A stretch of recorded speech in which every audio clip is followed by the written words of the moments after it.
저에게는 지금도 잊을 수 없는 한 순간이 있습니다. 바로 저희 첫째 아이가 태어나던 순간입니다.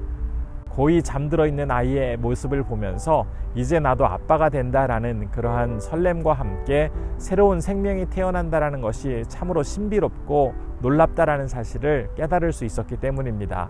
인체를 구성하고 있는 수많은 세포 조직이 조금의 오차도 없이 서로 유기적으로 작용하여서 사람을 태어나게 하고 살아가게 한다라는 사실은 너무나 놀라운 일입니다. 너무나 완벽하게 준비된 상황에서 한 생명이 태어나게 됩니다.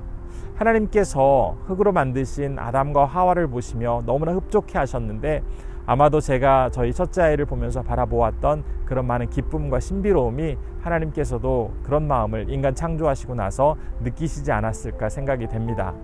이제 오늘부터 3번의 강의에 걸쳐서 인간에 대해서 우리가 살펴보도록 하겠습니다. 첫 번째는 인간의 창조, 두 번째는 인간의 타락, 세 번째는 인간의 구원의 약속이라는 제목으로 하나님께서 만드신 피조물 중에서 가장 위대하고 경이로운 인간에 대해서 함께 살펴보는 시간 갖도록 하겠습니다.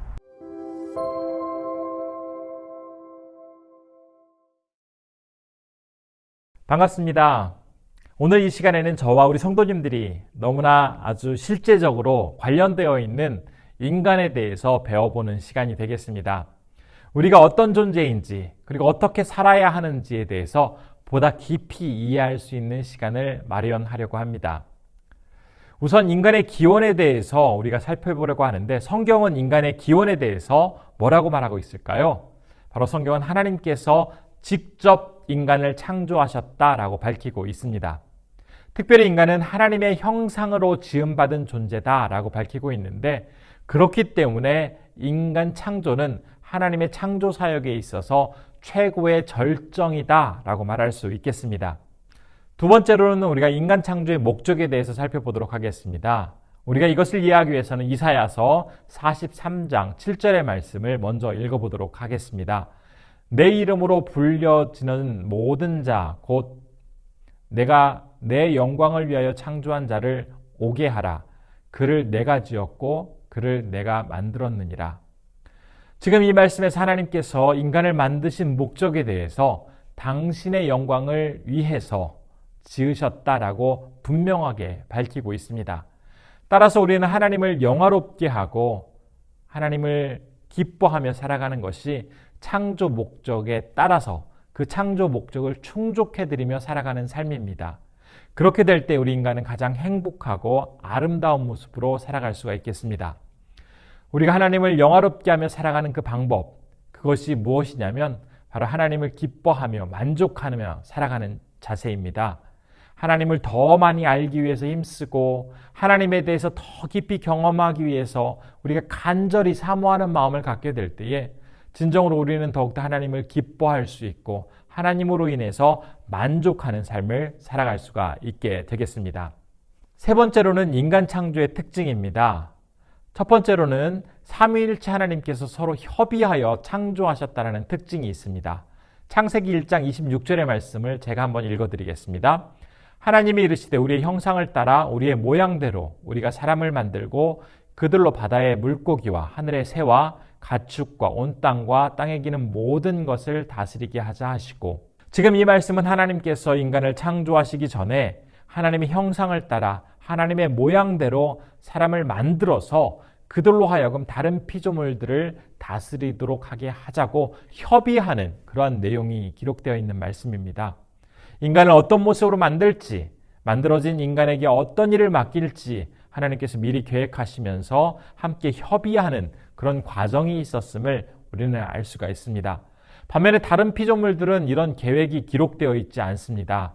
하나님께서 인간 창조를 위해서 얼마나 심사숙고하셨는지를 우리는 성경을 통해서 잘 확인할 수가 있겠습니다. 두 번째로 하나님의 형상을 따라 창조되었다라는 사실입니다.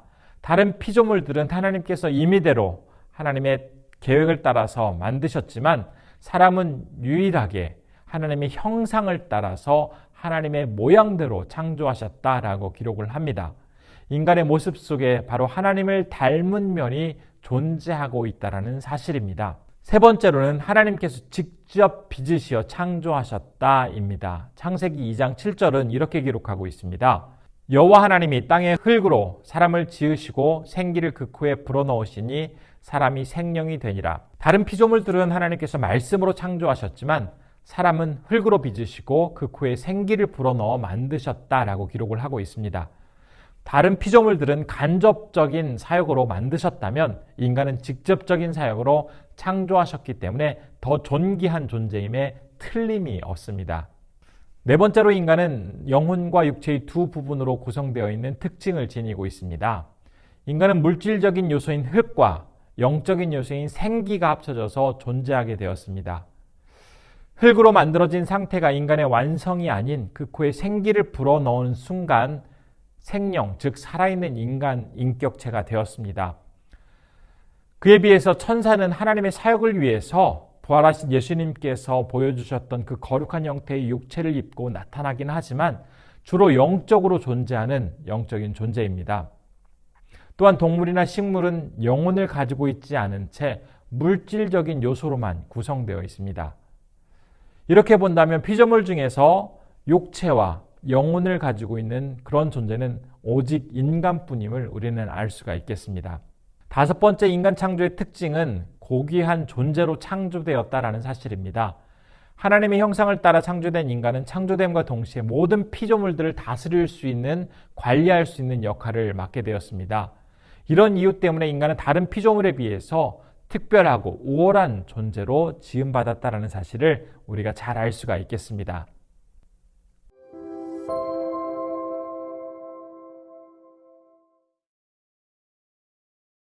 그렇다면 인간 창조의 특징에 있어서 인간은 하나님의 형상을 따라서 창조되었다라는 사실을 알고 있는데요. 하나님의 형상으로 창조되었다라는 이 말의 의미가 무엇인지에 대해서 한번 좀 더 깊이 있게 한번 살펴보도록 하겠습니다. 이 용어의 의미는 창세기 1장 26절에서 보여준 것처럼 하나님께서 당신의 형상을 따라서 하나님의 모양대로 사람을 만드셨다라는 의미입니다. 이 구절에 보면 지금 형상이라는 단어와 모양이라는 단어가 각각 사용되고 있습니다. 그런데 이 형상과 모양은 어떤 다른 의미를 지닌 것이 아니라 두 단어의 뜻은 정확하게 동일한데 서로 교차해서 사용하더라도 전혀 그 의미의 차이가 발생하지 않습니다. 그럼에도 불구하고 이 두 단어를 사용하는 이유는 바로 강조를 위해서 사용하고 있는 것입니다. 하나님의 형상을 따라 인간이 만들어졌다라는 이 의미는 하나님의 성품이 온전히 인간 안에 반영이 되어서 인간 안에 그 하나님을 닮은 성품들이 반드시 존재하고 있다라는 그러한 의미를 가지고 있습니다. 그렇다면 두 번째로 하나님의 이 형상의 상태가 어떤 상태인지에 대해서 한번 살펴보도록 하겠습니다. 첫 번째로는 원의의 상태입니다. 하나님의 형상을 따라 창조된 인간의 모습은 바로 타락하기 전의 상태를 의미합니다. 인간을 처음 창조하셨을 때 도덕적으로 완전성을 지니고 있으며 영혼은 참된 지식과 의와 거룩한 형태를 가지고 있었습니다. 하나님께서 인간을 선하고 정직하게 창조하셨기 때문입니다. 인간 안에는 거짓된 것이라든지 불완전한 것이라든지 악한 것은 전혀 찾아볼 수가 없었습니다. 하지만 인간이 죄를 짓고 난 이후에, 타락하고 난 이후에는 인간은 이 원래의 상태, 원의의 상태를 상실하게 되었습니다. 이 상실된 원의의 상태는 예수 그리스도 안에서 거듭나게 될 때 온전히 회복될 수가 있습니다. 이런 하나님께서 아주 고결하고 존귀하게 만든 원의의 상태와는 달리 자연적 본질의 형상이라는 것도 존재합니다. 바로 피조된 인간이 지닌 하나님의 형상 속에서는 지적인 능력이라든지 자연적인 감정이라든지 도덕적 자유와 같은 인간의 자연적 본질에 속한 속성들이 있습니다. 이 자연적 본질의 형상이라고 한다면 인격이라든지 영성이라든지 영혼의 불멸성이라든지 피조계에 대한 통치, 이러한 것들이 포함이 되어지는데, 이러한 영역 또한 인간의 죄 때문에 손상을 입기는 했지만 완전히 상실되거나 사라지지 않고 여전히 인간 안에 불완전한 형태로라도 존재하고 있다라는 사실입니다. 그래서 창세기 9장 6절은 이렇게 증거하고 있습니다. 다른 사람의 피를 흘리면 그 사람의 피도 흘릴 것이니 이는 하나님이 자기 형상대로 사람을 지으셨음이라. 지금 이 말씀에서 살펴보고 있는 것처럼 인간의 타락으로 하나님의 형상에 속한 그 자연적 본질은 손상을 입기는 하였지만 죄 때문에 타락한 이후에도 여전히 인간 안에 남아있기 때문에 인간은 타락한 이후에는 그의 영적 상태와는 크게 상관없이 여전히 하나님의 형상을 지닌 존재다라고 말할 수 있다는 사실입니다. 하나님의 형상대로 지음받은 인간은 그 모습과 존재 안에서 하나님을 잘 반영하고 있습니다. 인간의 영혼과 육체를 포함한 전인적인 부분에 하나님의 형상이 반영되어 있습니다. 그런데 인간이 죄를 짓고 난 이후에 인간 안에는 하나님의 형상은 뒤틀리게 되었습니다. 하지만 하나님께서 독생자 예수 그리스도를 이 땅에 보내주심으로 예수 그리스도를 믿으면 하나님의 형상이 회복되어지고 주님께서 다시 재림하실 때에 하나님의 형상은 온전히 완성되어진다라는 사실 우리가 분명히 기억해야 할 것입니다. 따라서 우리는 이제 예수님을 믿고 나서 우리의 모습 속에서 점점 회복되어지는 이 하나님의 형상이 어떤 모습인지 우리의 말과 행동을 통해서 드러내며 살아가야 할 의무가 있습니다. 만일 예수님을 믿고 주님의 사람으로 살아간다고 하면서도 그 모습 속에서 회복된 하나님의 형상이 나타나고 있지 않은 채 여전히 옛 모습을 가지고 살아가고 있다면 우리는 우리가 살아야 할 창조의 목적대로 온전히 살고 있지 못하다라는 의미이기 때문에 반드시 삶의 모습에 있어서 변화가 필요합니다.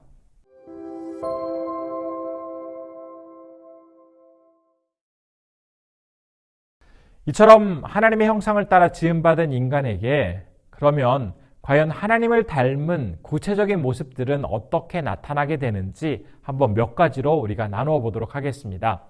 첫 번째로는 도덕적인 측면입니다. 창조된 인간 안에는 도덕적인 면이 존재하고 있습니다. 따라서 하나님 앞에서 도덕적으로 자신의 말과 행동에 대해서 책임지는 자세가 필요하겠습니다.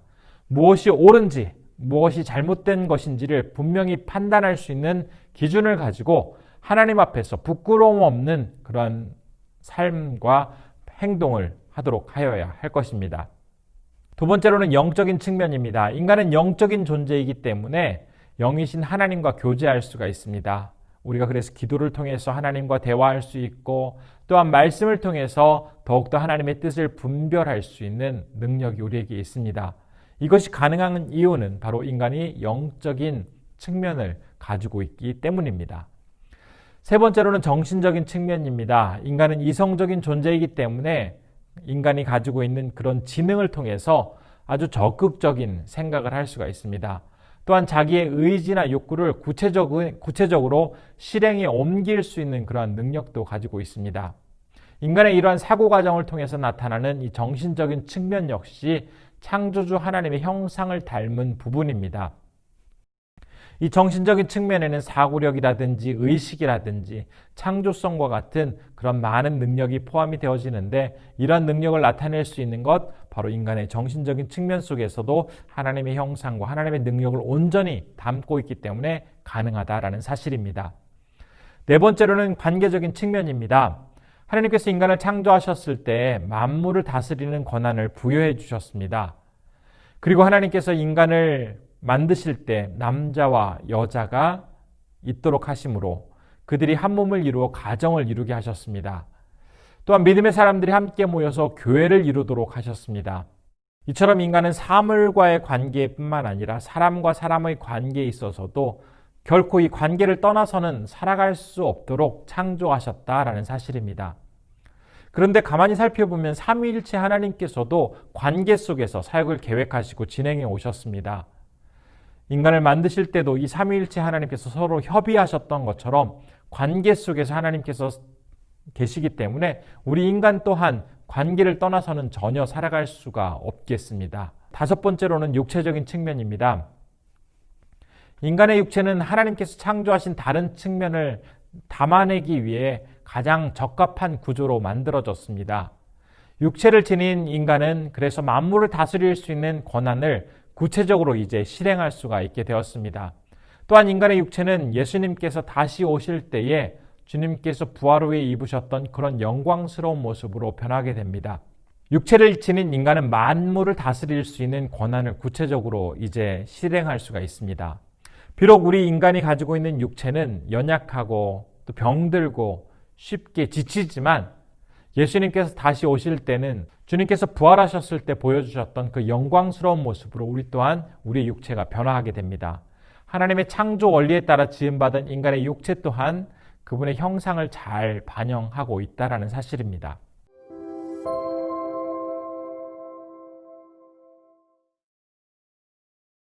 그렇다면 하나님의 형상을 따라 아주 존귀하게 지음받은 인간은 크게 어떠한 요소로 구성되어 있을까요? 인간은 크게 눈에 보이는 요소와 눈에 보이지 않는 부분으로 구성되어 있다라고 말할 수가 있겠습니다. 이에 대해서 2분설이라는 입장과 3분설이라는 입장이 늘 존재해 왔습니다. 우선 2분설에 대해서 한번 살펴보도록 하겠습니다. 2분설은 교회 역사상 일반적으로 받아들여지고 있는 견해입니다. 오늘날 대부분 복음주의 신학자들이 이 입장을 수용하고 있습니다. 그래서 이 2분설은 인간은 영혼과 육체 이 두 부분으로 구성되어 있다는 의미입니다. 물질적인 요소인 육체와 비물질적인 요소인 영혼으로 구성되어 있고 이 둘은 육체가 죽음을 맞이할 때에 분리될 수 있다라고 말합니다. 2분설은 기독교 초기 시대부터 지속적으로 제한된 의견으로 381년 콘스탄티노플 회의 이후에는 이 입장이 점차로 많은 교회에 받아들여지게 되었습니다. 그렇다면 2분설의 성경적인 근거는 무엇일까요? 첫 번째로는 직접적인 증거입니다. 인간은 창조 시에 육체와 영혼 이 두 요소가 결합되었다라고 기록을 하고 있습니다. 특별히 하나님께서 흙으로 인간의 육체를 지으셨을 때 그 코에 생기를 불어넣으심으로 생명, 즉 인간이 되었다라는 그 말씀을 통해서 인간은 육체와 영혼의 이 두 요소가 결합됨으로써 만들어졌다라는 사실을 분명히 말씀하고 있습니다. 두 번째로는 간접적인 증거입니다. 이 간접적인 증거는 성경에서 영을 나타내는 용어와 혼을 나타내는 용어가 등장을 하는데 이 두 용어는 서로 바꾸어서 교차하여 사용하고 있다는 의미입니다. 첫 번째로는 인간을 전체적으로 지칭할 때 인간의 육체와 함께 영, 또 인간의 육체와 함께 혼이라는 형태로 사용하고 있습니다. 마태복음 10장 28절의 말씀 읽어드리도록 하겠습니다. 몸은 죽여도 영혼은 능히 죽이지 못하는 자들을 두려워하지 말고 오직 몸과 영혼을 능히 지옥에 멸하실 수 있는 이를 두려워하라. 지금 이 말씀에서 보면은 몸과 영혼이라는 이 표현이 있습니다. 이 영혼은 영어로 soul이라는 그런 뜻인데 인간의 육체적인 측면과 함께 영적인 모습을, 영적인 측면을 말하고 있는 그런 말씀입니다. 반면에 고린도전서 7장 34절은 이렇게 기록하고 있습니다. 마음이 갈라지며 시집가지 않은 자와 처녀는 주의 일을 염려하여 몸과 영을 다 거룩하게 하려 하되 시집간 자는 세상 일을 염려하여 어찌하여야 남편을 기쁘게 할까 하느니라. 이 고린도전서 7장 34절에서는 지금 몸과 영이라는 표현을 사용하고 있습니다. 여기서는 영어로 영이라는 것이 영어로는 스피릿이라는 뜻인데 이 또한 인간의 육체적인 측면 뿐만 아니라 영적인 측면을 총칭하여서 전인적인 인간을 의미할 때 사용되는 표현입니다. 따라서 비록 영 혹은 영혼이라는 다른 단어를 쓰기는 했지만 그 의미는 바로 영적인 부분을 의미한다라고 우리는 볼 수가 있겠습니다. 또한 인간의 죽음을 묘사할 때도 이 영과 영혼을 서로 바꾸어 쓰고 있는 것을 볼 수가 있습니다. 그래서 영혼이 떠났다라는 표현도 있고 또 영이 떠났다라고 묘사하는 경우도 있습니다. 이 모든 것 다 인간의 육체에서 영적인 부분이 이제 분리되어 떠나갔다라는 의미입니다. 이 2분설과는 달리 또한 3분설이 존재하고 있습니다. 3분설은 인간을 육체와 혼과 영혼 이렇게 세 부분으로 구분을 하고 있는데요. 인간은 육체라는 물질적인 요소와 혼이라는 동물적인 요소, 그리고 영이라는 이성적인 요소로 구성되어 있다라고 보는 견해입니다. 이러한 인간과는 주로 헬라 철학에서 나온 그런 개념입니다. 여기서 혼과 영은 인간 본성의 다양한 그러한 양상들이 아니라 각각 구성되어지는 요소들, 다른 요소들이라고 말을 합니다. 그래서 혼은 동물계와 물질계에 관련된 인간 안의 그런 영적인 부분이라면 영은 더 높은 영적인 세계와 하나님과 관련되어진 인간 안의 영적 요소라고 해서 혼의 영역과 영의 영역을 구분하고 있습니다. 특별히 3분설은 자신들의 주장을 합리화하기 위해서 성경적인 근거로 이야기하는 몇 개의 구절이 있습니다. 첫 번째로 데살로니가 전서 5장 23절의 말씀입니다. 평강의 하나님이 친히 너희를 온전히 거룩하게 하시고 또 너희의 온 영과 혼과 몸이 우리 주 예수 그리스도께서 강림하실 때에 흠없게 보존되기를 원하노라. 지금 이 말씀처럼 너희의 온 영과 혼과 몸이 서로 나뉘어져서 구분된다라는 주장을 하고 있습니다. 또한 이런 말씀은 히브리서 4장 12절에도 비슷한 말씀이 있는데요. 한번 제가 읽어보겠습니다. 하나님의 말씀은 살아있고 활력이 있어 좌우에 날선 어떤 검보다도 예리하여 혼과 영과 및 관절과 골수를 찔러 쪼개기까지 하며 또 마음의 생각과 뜻을 판단하나니. 지금 이 말씀 속에서도 혼과 영을 구분하여 사용하고 있습니다. 이러한 말씀을 근거로 사람은 육체적인 부분과 혼, 영, 이 세 부분으로 나눌 수 있다고 하는데, 그러나 사실상 이 3분설은 그에 대한 반론 또한 너무나 강하게 존재하고 있는 주장입니다. 첫 번째로 그들에 대한 반론은 성경의 해석의 원리에 벗어나 있다라는 반론입니다. 성경 말씀은 일반적인 성경의 표현과 내용에 비추어서 해석을 해야 하는데 단지 한 곳 혹은 두 곳에서 사용했다고 해서 그것을 일반화하기는 굉장히 조심스러운 부분들이 있습니다. 성경 전체가 어떻게 이야기하고 있는지, 어떻게 바라보고 있는지에 대한 그런 관점으로 해석해야 한다는 사실입니다. 그렇기 때문에 3분설을 주장하는 사람들이 언급한 위에서의 이 두 구절 속에서 영과 혼이 구분되었다고 해서 이것들이 꼭 3분설의 영, 혼, 육을 지지하는 구절이다라고 말하기에는 다소 억지스러운 부분이 있다라고 3분설을 주장하는 사람들 중에서도 말하는 경우가 있습니다. 두 번째로는 영과 혼이 나란히 언급되었다고 해서 두 가지가 서로 다른 실체로 해석할 수 없다라는 사실입니다. 제가 비슷한 다른 한 구절을 한번 읽어드리도록 하겠습니다. 마태복음 22장 37절의 말씀입니다. 예수께서 이르시되 내 마음을 다하고 목숨을 다하고 뜻을 다하여 주 너의 하나님을 사랑하라 하셨으니. 지금 이 말씀에서 예수님께서 마음과 목숨과 뜻을 나란히 언급하고 있습니다. 그렇다고 해서 인간이 이 세 요소로 구별되어진 어떤 실체다라고 말하기는 어렵습니다. 이렇게 여러 가지 요소를 언급하신 이유는 그만큼 전 존재로 아주 자세한 세세한 요소까지도 다 하나님을 사랑해야 한다라는 그런 말씀으로 하고 있는 그런 구절입니다.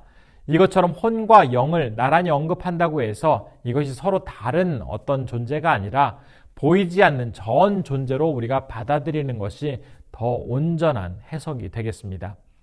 세 번째로 성경은 인간의 이 영과 혼을 두 개의 실체로 분리하고 있지 않다는 사실입니다. 히브리서 4장 12절의 말씀에서 하나님의 말씀이 인간의 속사람까지 침투해 들어가서 특별히 인간의 혼의 영역과 어떤 영의 영역을 갈라서 그것들을 어떻게 한다라는 그러한 해석이 되어서는 안 됩니다. 만일 그렇다면 이 말씀 속에서 있는 관절과 골수까지도 찔러 쪼갠다라는 그러한 의미로 받아들여져야 하는데 그런 말씀이 아니라 인간의 생각과 의도를 이 말씀이 낱낱이 파헤쳐 드러나게 한다라는 의미로 지금 사용하고 있기 때문에 이것이 어떤 혼의 영역과 영의 영역을 구분하고 있다라고 해석을 할 수가 없겠습니다. 이처럼 성경은 영과 혼을 구분하고 있는 것이 아니라 오히려 서로 교차하여 그 용어를 사용함으로써 영과 혼이 서로 영적인 모든 부분을 일컫고 있다라는 것을 분명히 이야기하고 있습니다.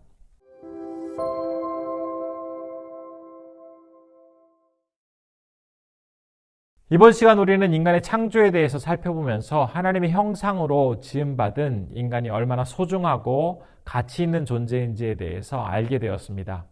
특별히 죄를 지음으로써 손상된 그 인간의 형상이 예수 그리스도를 믿게 되었을 때 온전히 회복되어진다는 이 사실, 그렇게 되어서 이제 우리는 이 세상을 살아가게 될 때 회복된 하나님의 형상을 가지고 살아가야 한다는 사실은 우리에게 너무나 큰 기쁨이면서도 또한 우리에게 책임을 요구하고 있는 그런 말씀이기도 합니다. 이제 마지막으로 우리가 그러면 이 책임, 우리에게 주어진 이 책임을 어떻게 온전히 감당하기 위해서 해야 할 모습들, 삶의 형태들은 어떤 것들이 있는지 한번 몇 가지 살펴보도록 하겠습니다.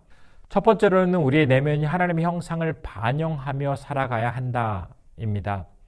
그리스도를 통해서 하나님의 형상을 회복한다라는 말의 의미가 나의 감정과 생각의 거룩함과 평강과 기쁨과 같은 이런 세상과는 분명히 구별되는 모습이 나타나야 한다라는 의미입니다. 따라서 거룩함이라든지 평강이라든지 기쁨을 드러낸다고 할 때 이것들은 절대로 나의 만족과 유익과 기쁨을 추구하면서는 나타낼 수 있는 것들이 아닙니다. 온전히 구별된 모습으로 예수 그리스도와의 관계 안에서 주님께 나를 드리고 겸손한 모습으로 내 생각과 모든 것들을 주님께 집중할 때에만 그렇게 나타날 수 있는 모습들입니다. 예수님의 제자가 되어서 세상의 빛과 소금으로 살아가게 될 때에 우리가 정말 변화된 그 형상을 나타내기 위해서는 우리의 모든 시선을 주님께만 고정하고 참으로 겸손한 모습으로 우리의 모습 속에서 주님이 나타나도록 그렇게 살아가는 삶을 통해서 주님의 형상이 온전히 나타날 수 있다는 사실입니다. 두 번째로 우리는 다른 사람과의 관계에서 하나님의 형상을 반영해야 한다는 것입니다. 우리는 앞에서 모든 사람들은 하나님의 형상을 지니고 있다는 사실을 배웠습니다. 심지어 불신자라 할지라도 자연적 본질의 형상이 그들에게 여전히 존재하고 있기 때문에 불신자 역시 하나님의 형상이 남아있음을 우리는 배웠습니다.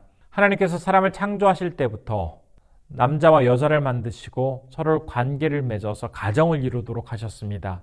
또한 주님을 따르는 사람들에게 함께 공동체 안에서 서로 주님의 몸된 교회를 이루어가도록 말씀하셨습니다. 이처럼 하나님은 끊임없이 우리 인간에게 관계를 맺으며 살아가도록 요구하시는데 이런 관계는 나의 노력으로 이루어질 수 있는 것이 아닙니다. 바로 그 사람 안에 존재하고 있는 하나님의 형상을 존중하고 또 그 형상에 따라서 상대방에게 나아가게 될 때 아름답고 건강한 관계를 유지할 수가 있습니다.